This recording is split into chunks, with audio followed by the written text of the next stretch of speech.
чаша вода. Безцветна ли е? Безцветна, нали? Искам обратна връзка. Безцветен ли е? Показвам го да не кажете, то прави някакви фокуси тук. Окей. Това си ти. Искам много добре да гледате. Това си ти, когато се родиш. Чист и неопетнен. Едно дете има ли грях? Не познава какво е грях. Окей. В дадена възраст, младежи, ще дойде изкушителят. Какво си мислите, че дявола изкушава ли? Знаете ли, че изкушението е личност? Знаете ли го? Ако не го знаете, искам да ви кажа, че изкушението е личност. Може да е напътено от лукавия и от тъмнината, но то е личност. Идва в живота ти и почва да соли, почва да слага предизвикателства и грехове в живота ти. И когато сложи, вижте изкушението, промени ли цвета си?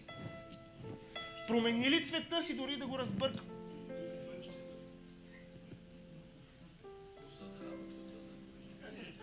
Ако някой се счита за свръхестествен, нека го изпие. Окей.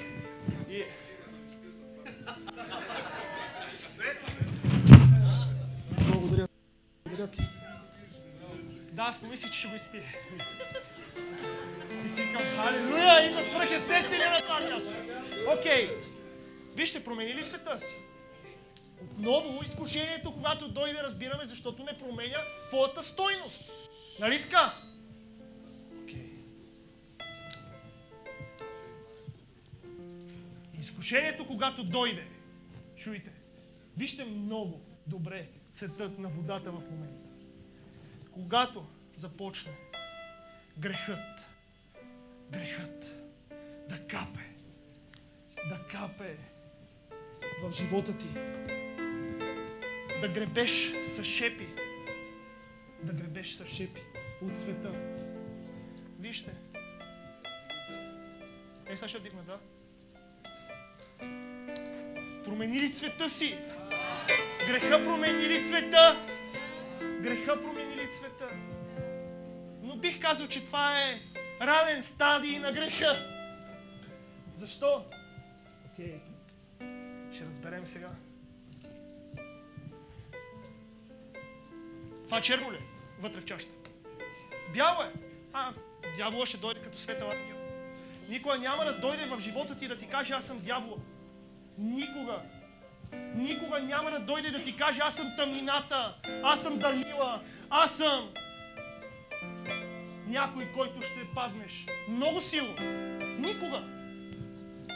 Той ще дойде. Ще сложи. Ще изпрати човек в живота ти, докато не станеш ето това. Това е твоята крайна точка. Нека говорим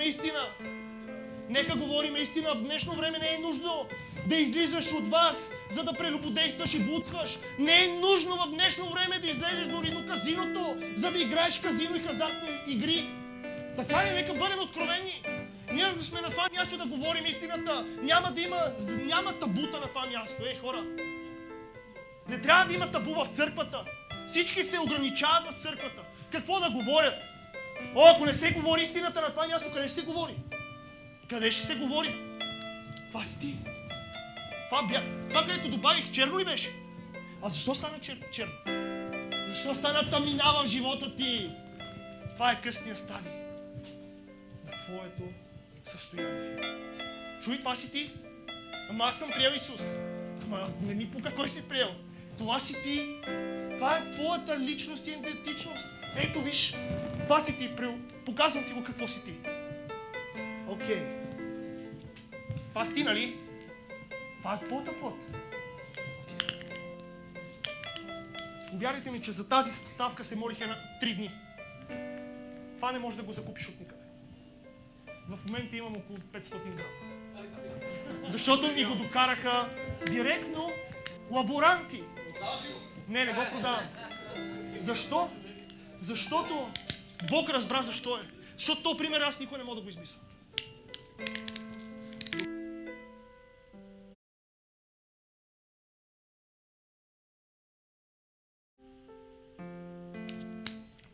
Една секунда, имайте търпение. Можеш ли да го отключа? Аз го натискам, а нещо не става. Не. Не е така. Супер. Бога да те благослови. Окей. Виждаме, че това е черно. Нали? Христос започне Второ царе. 21. Второ царе 2.21. Отвори го. Чуй, още си е черно. Нали? Бога да те благослови. И тогава Елисей слезе при извора на водата и хвърли сол в него. И като каза така, казва Господ, изселих тази вода. Няма да има вече нито смърт, нито безплодие. Дай славата на Господа. Дай славата на Господа. Дай славата на Господа. Дай славата на Господа. Дай славата на Господа. Дай славата на Господа. Дай славата на Господа. Дай славата на Господа. Дай славата на Господа. Дай славата на Господа. Дай славата на Господа. Дай славата на Господа. Дай славата на Господа.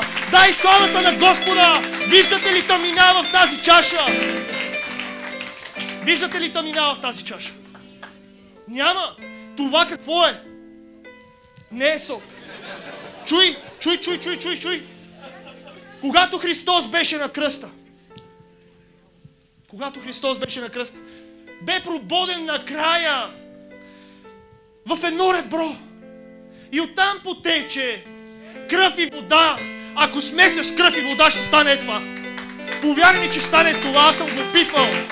Опитвам се да смеса неща, които придобиват цвят на кръв. Не човешка кръв. И се получава това.